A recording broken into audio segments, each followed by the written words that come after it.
But right now, with a few notable exceptions who deserve credit,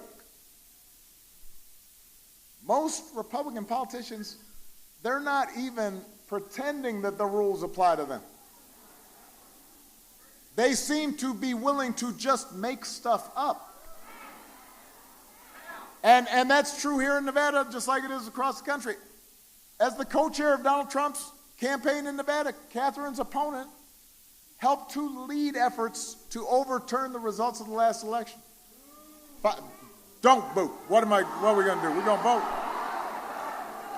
But he filed bogus lawsuits, pushed phony claims of voter fraud. So I think it's fair to say that if he loses this race, he's going to do it again. He has no actual evidence of election fraud because there's actually no widespread election fraud. But he's not going to let that stop him. He's going to look under every rock in the desert to try to find an excuse. Although if he wins, I'm guessing he'll be less concerned. All those votes will be legit. Funny how that works. Listen, I lost my first congressional race by 30 points. I got whooped. You know what I did not do? I didn't say this was rigged. I didn't claim fraud. I certainly didn't instigate a riot on the Capitol. Instead, I asked myself, how can I be better? How can I connect with voters better? Because that's how it's supposed to work.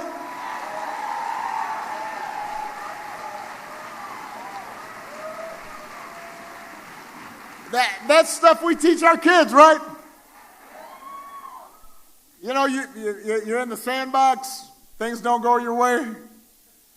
You don't throw a tantrum.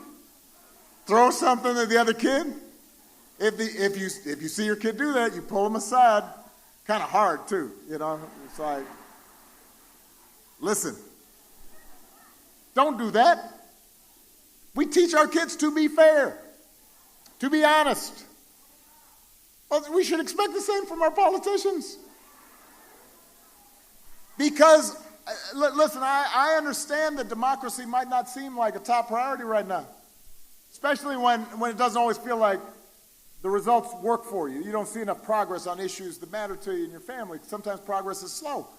But we have seen throughout history, and we see right now around the world, what happens when you give up on democracy. You can see it in countries where the government tells you what books you can and cannot read. Countries where if you dissent, you get put into jail. Countries where reporters are silenced. Countries where it doesn't matter who you vote for because the same folks are going to win every time. And they'll do whatever they want.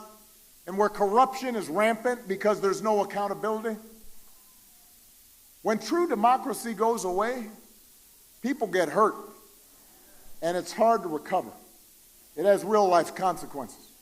And that's why generations of Americans fought and died for the idea of self-government. That's what this flag is supposed to stand for. That's why we believe and set up rules and democratic norms that work. Rules we teach our kids when they're little about being honest and being fair, about how groups are supposed to make decisions, and everybody gets a say, and everybody gets a turn, and if you don't get your way, you don't take your ball and go home or have a tantrum. You get over it and try to do better the next time. Democracy is at stake in this election, Nevada. And that's why it's not enough to elect Democrats like Steve Sisolak and Catherine Cortez Masto. We also have to elect good people up and down the ballot. Like Cisco Aguilar, who's running to be your Secretary of State.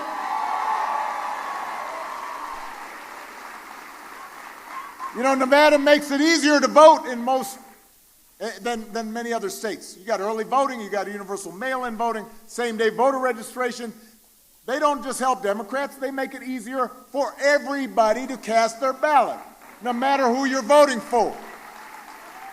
Cisco's opponent wants to make it harder to vote. He's trying to one-up all the Republicans peddling lies about the 2020 election by saying that all elections in Nevada for the last 15 years have been fake. Really? The last 15 years, all of them. He's going around rural Nevada spreading lies about how you can't trust electronic voting machines. But apparently you can trust an election denier to oversee volunteers hand-counting ballots.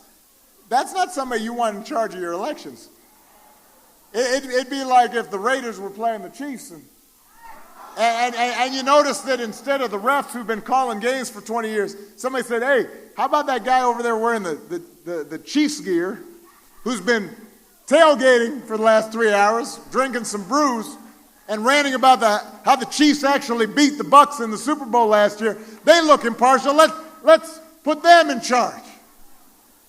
If you wouldn't do that for a football game, why would you do it for an election? Instead, what you need to do is vote for somebody like Cisco who believes that every vote should count. Full stop. Shouldn't be a radical idea. It didn't used to be a radical idea. That's why you've got to send Cisco into the Secretary of State's office to protect the integrity of our elections. Make sure your vote is counted.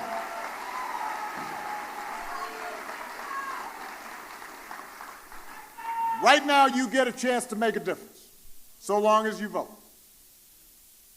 And we joke in my house, between me and Michelle can sometimes be the glass half empty. She can get a little down. I'm the hope and change guy, so I'm usually a little more optimistic. And sometimes when she gets down about the state of the country, state of the world, she's been reading too much, watching too much stuff, and hearing crazy stuff. I'll say, hey, honey, it's going to be okay. Because I believe it will be. But you know what? It won't be okay on its own. The reason I believe it'll be okay is because I believe in you. It'll be okay if we fight for it and work for it.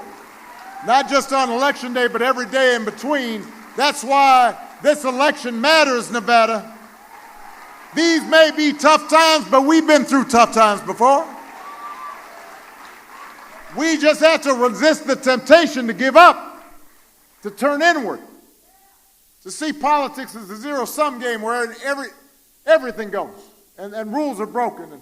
And the only way people like, quote-unquote, us win is if people like them lose. Remember what I said at the beginning. That is how we lose. It's when we turn on each other and make up stuff about each other. But if we come together, then I'm optimistic. Because even in our darkest moments, and there have been darker moments in this country before, we've always had more in common than our politics and sometimes our politicians suggest. Even when times are tough, what unites us, family, community, respect, dignity, hard work, honesty. What unites us has always been stronger than what divides us. There have been certain values that bind us together as citizens. No matter who we are, no matter where we come from, no matter what we look like, no matter who we love, that's the promise of America. That's what this stands for. That's who we are. And in this election, you have a chance to vote for leaders like Stephen Horsford and Dina Titus and Susie Lee and Aaron Ford and Cisco Aguilar and Steve Sisolek and Catherine Cortez Masto, who believe in that flag and believe in those values and will fight for the big, inclusive, hopeful, forward-looking America that we all believe in. We may not fix all our problems overnight, but we can make things better. And better's worth fighting for. So if you're anxious or frustrated right now, don't complain. Don't tune out. Don't get bamboozled. Don't fall for the okie doke. Get off your coat. Get off your couch and do what? Put down your phones and do what? Vote for this incredible Nevada Democratic ticket. Make sure other folks do the same. If enough of us make our voices heard, We will build a country that is more fair and more just and more equal and more free. I believe in you. Let's go do it. Thank you, Las Vegas.